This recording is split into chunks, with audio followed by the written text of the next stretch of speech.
An ordinance that would limit alcohol sales hours in downtown Johnson City could see a major change. Yeah, that's after city leaders discussed expanding the areas of the city that would be affected. News Channel 11's Karen Jenkins spoke with City Manager Kathy Ball to hear why they are considering the change. Karen? Yeah, we're coming up on the second reading of this ordinance, which also includes a public hearing time. The city says emails have been sent to all businesses that would be impacted, but we've reached out to at least one that says they've never received notification from the city.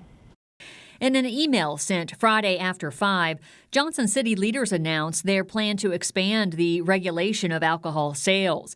The email states, after confirming with state lawmakers, the proposed ordinance that ends alcohol sales at 1 a.m. will now extend beyond the downtown core. It can be defined as any business or commercial area that by its zoning is allowed to sell alcohol on premise as long as it's adopted by the City Commission. Ball cites two reasons for the change. One, she says she heard downtown business owners' complaints they were being unfairly singled out.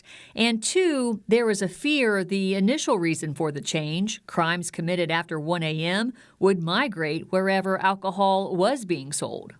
That there was a concern about that problem extending beyond there. So if you apply it initially to a downtown area and then businesses just start opening in other places, then you just move the problem somewhere else. But the response from downtown business owners has not changed. They say cutting back their business hours will hurt their bottom line. And downtown activist Abigail Honeycutt says including more businesses may mean more pockets to fight this ordinance. Maybe that is a good thing because that takes it off of just, the little guys, the single business owners, and puts the chain restaurants back in order. I think it's bold to assume that there will not be another ocean of litigation after this.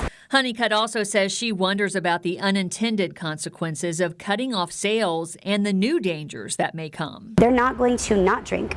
They're going to either drive to Kingsport or to Bristol. When asked what the commissioners will do if Thursday's public hearing is overwhelmingly against cutting off sales at 1 a.m., Ball says, since the last meeting, there's been another shooting downtown.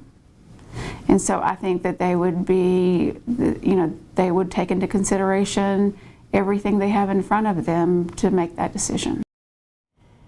Now, this ordinance change is able to be made by the commission due to a change in state law, which the city requested.